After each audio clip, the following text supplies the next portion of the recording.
கோளும் ஒன்றாய் காண அங்கு கற்பகம் என்னும் கடவுளின் மெய்யில்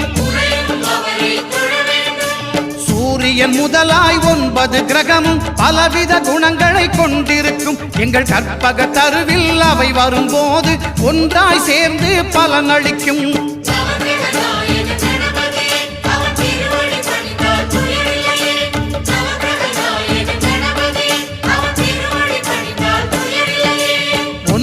கோளும் ஒன்றாய் காண